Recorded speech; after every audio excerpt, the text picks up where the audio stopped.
So guys, sekarang ni saya rekod tanpa mikrofon dengan keadaan yang bising. Sekarang ni saya dah pakai mikrofon Ulanzi A21, maksudnya dengan noise reduction mode. So guys, ini dah wireless mikrofon daripada Ulanzi yang terbaru, iaitu A21. Okay, antara kelebihan mikrofon ni ialah dari segi punya saiz, memang kecil, seberat dalam 8 gram sahaja. Dia punya audio quality 24 bit at 32 kHz. Ada smart noise reduction. Untuk dia punya battery capacity untuk charging case 400 mAh, dan kalau dia punya transmitter 75 mAh. User manual, dan ini dia punya mikrofon. Memang consider stick kecil. Accessories banyak kat ni. Magnetic clip, okay, korang pasang kat korang punya transmitter. USB-C ke USB-A cable. Ada lanyard, windshield untuk pasangkan dekat dia punya transmitter. Sayangnya dia tak ada bagi bag lah, sebab aksesori banyak ni. Segi dia punya design dia bentuk macam power bank kind of. Ada USB-C port dekat bahagian atas ni untuk charge. So nak buka kena tekan kat bahagian sini, keluarkan dia punya aksesoris dalaman dia. Ini dia punya receiver. Ada dua version, USB-C, satu lagi ialah lightning.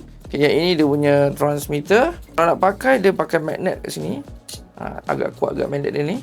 Dan bahagian magnet ni actually ada lubang untuk korang pasang dia punya tali lanyard lah. Okay, kat bahagian dia punya transmitter tepi ni ada dia punya button untuk switch on dan juga untuk control noise reduction lah. Okay, kalau korang tak nak pakai yang jenis magnet ni, boleh cabut saja magnet ni, pakai yang jenis clip. So boleh juga pakai clip.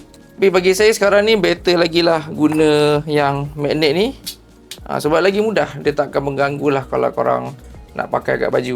So sekarang ni dia punya indicator dia solid green. Kalau solid green ni bermaksud dia dalam noise reduction mode. Kalau korang nak ubah ke normal mode, tekan saja ada button kat sini. Dia punya LED indicator ni tak menyala, default mode lah. Kalau warna kuning ni dia akan jadi reverb, sebab akan jadi bergema suara saya. Kalau nak mute kan, okay, kalau kau tengok sekarang ni dekat bahagian dia punya receiver ni ada LED indicator, bukan sekadar untuk tahu dia punya connection ke apa.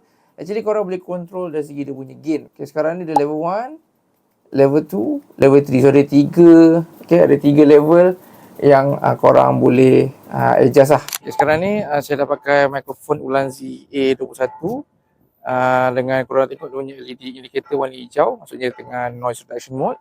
So kalau saya offkan, ni normal mode. So korang boleh dengar lebih jelas di sekeliling lah. So masa tu lagi okey, yang normal mode ataupun yang jenis noise reduction mode. So guys, kalau korang berkenan dapatkan wireless microphone daripada Ulanzi ni, boleh dapatkan sekarang.